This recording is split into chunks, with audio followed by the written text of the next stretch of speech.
Hello, ladies and gentlemen. Welcome to HAS 20 Virtual Summit Breakouts. During this session, you'll be able to submit questions and upvote questions from other attendees. The questions with the most votes will most likely be among the questions asked by the host to the presenter at the end of the session during the live Q&A.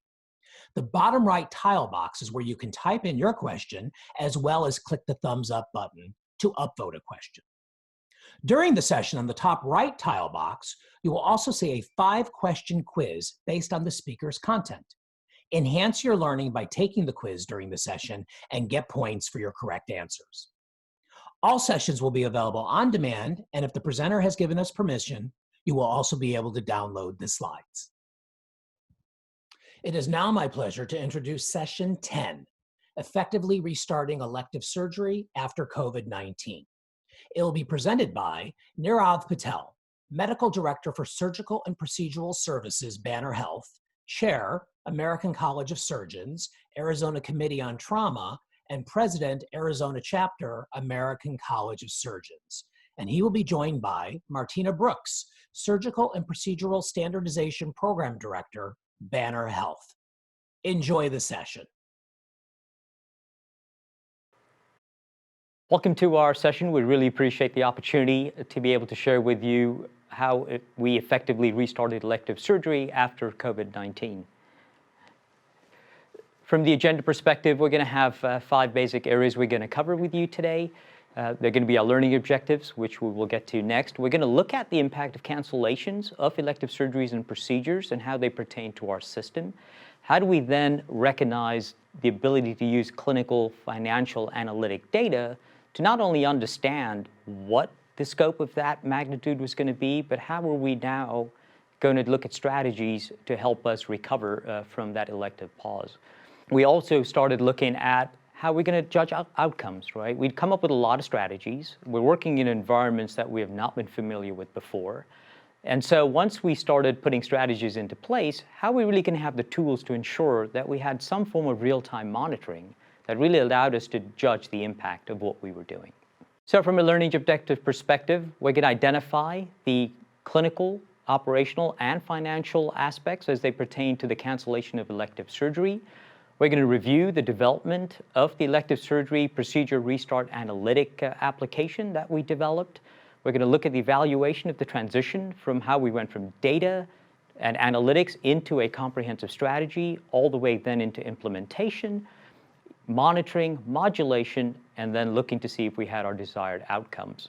Along the way, we also learned about the integration of predictive analytics into this process and how we were going to use that to help us with our modulation as things continuously changed during the pandemic. A little about Banner Health. We are a non-for-profit organization. We are headquartered in Phoenix, Arizona, and we span 7 states. From a care delivery perspective, we encompass all aspects of acute, post-acute, outpatient, ambulatory services. From a medical perspective, we have a hybrid model. We have an employed, both academic community, as well as a very large independent portion of physicians and proceduralists that we work with. From respect to the spectrum of care we provide, as we said, we are multidisciplinary, we're fully comprehensive, all the way from acute to post-acute. And our mission, very simple. We're making healthcare easier so life can be better. And at a time like this, there's nothing more we could do for our community than truly make life better in situations that are completely unprecedented. How do we know that data makes a difference? We have a proven history of using the data at Banner to make a difference in our procedures. Banner has a tremendous amount of data. This data has allowed for us to understand where we have variation and where we have opportunities for improvement. An example of this is from 2017, when we started to pull the data for our preference cards and our surgical supplies for the top 20 procedures within the system. When we pulled that data, we saw an inconsistency in what we were looking at with the preference cards and our charge capture for our supply utilization. This allowed us to not really understand how much our cost was per procedure, and that we really needed to focus on understanding what that was by standardizing preference cards and standardizing the way in which we charge capture. In 2018, Banner established the Surgical and Procedural Value and Alignment Program, also known as SPVAP. This team consists of individuals from supply chain, care management, and peri-op.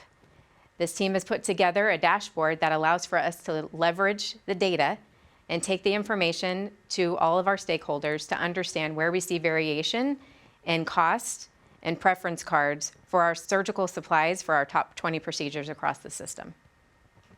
Over the past 2.5 years, SPVAP has been able to save $3.2 million across the system for these particular procedures: laparoscopic appendectomies, laparoscopic cholecystectomies, robotic-assisted hysterectomies, and total hip and knees.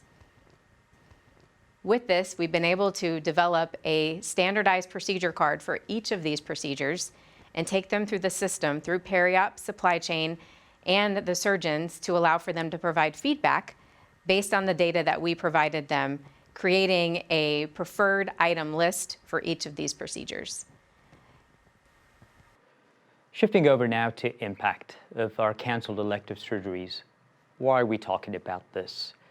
Well, if you look at where we are nationally, there are multiple